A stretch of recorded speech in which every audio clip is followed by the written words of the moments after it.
Hello student, today we are discussing the 7th standard chapter Operation on Rational Number, in which the practice set number 25. Question number first is the simplify the following expression. First is the 50 multiplied by 5 divided by 2 plus 24. Use the BODMAS formula.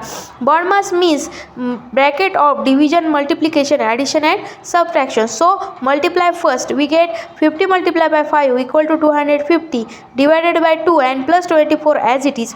Then 250 divided by 2 we get 125 plus 24 we get 149. Then the second question is the 13 multiplied by 4 divided by 2 minus 26. First we do the operation in the bracket. We get 13 multiplied by 4 is equal to 52 divided by 2 minus 26. Then do the first division, then subtraction. Then we get 52 divided by 2 equal to 26 minus 26 is equal to 0. Then the third question. In the third question, 140 divided by minus 11 multiplied by minus 3 minus 42 divided by 14 minus 1. Then first bracket operation. सगळ्यात अगोदर आपल्याला ब्रॅकेटमधलं operation करायचं आहे. 140 as it is minus 11 multiplied by minus 3 we get 33. Then minus minus plus 42 divided by 14 minus 1 as it is.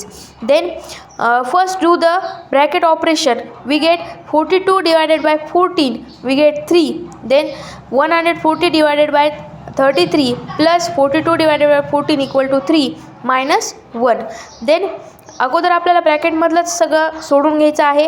33 आता plus and minus sine आहे, तर अगोदर आपल्याला प्लस करायचं आहे, म्हणजेच ब्रॅकेट ऑफच्या सूत्रानुसार अगोदर ॲडिशन मग subtraction. Then 33 plus 3 equal to 36 and minus 1 140 as it is ठेवायचे आहेत. 36 minus 1 we get 35. 140 divided by 35 we get 4. Then the fourth question, 3/5 plus 3/8 minus divided by 6/4. यामध्ये अगोदर आपल्याला फर्स्ट डिव्हिजन क्लिअर करायचे आहे. सो 3/5 प्लस 3/8 डिव्हिजनमध्ये आपला जो पुढचा फ्रॅक्शन आहे तो फ्रॅक्शनचा न्यूमिरेटर व डिनॉमिनेटरकडे जातो आणि डिनॉमिनेटर न्यूमिरेटरकडे येतो, म्हणजेच व्यस्त होतो, गुणाकार व्यस्त होतो. So we get 4/6 multiply. Then 3 × 4 is the 12. 8 × 6 is the 48. 3/5 plus 12/40 दोन्हींचेही डिनॉमिनेटर वेगवेगळे आहेत, त्यामुळे अगोदर आपल्याला डिनॉमिनेटर सेम करून घ्यायचे आहेत आणि मग ॲडिशन करायचे आहे. 48ने पहिल्या फ्रॅक्शनच्या न्यूमिरेटर आणि डिनॉमिनेटरला मल्टिप्लाय करायचे प्लस 12/48ला आधीच्या फ्रॅक्शनच्या 5ने वर न्यूमिरेटर आणि डिनॉमिनेटरला मल्टिप्लाय करायचे. 3 × 48 we get 144 upon 5 × 48 equal to 240. 12 × 5 is the 60 and 48 × 5 is the 240. दोन्ही डिनॉमिनेटर सेम झालेले आहेत, आपण ॲडिशन करू शकतो.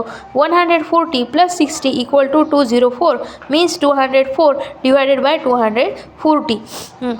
तुम्हाला जर व्हिडिओ आवडला असेल तर लाईक, शेअर अँड सबस्क्राईब करा. थँक्यू.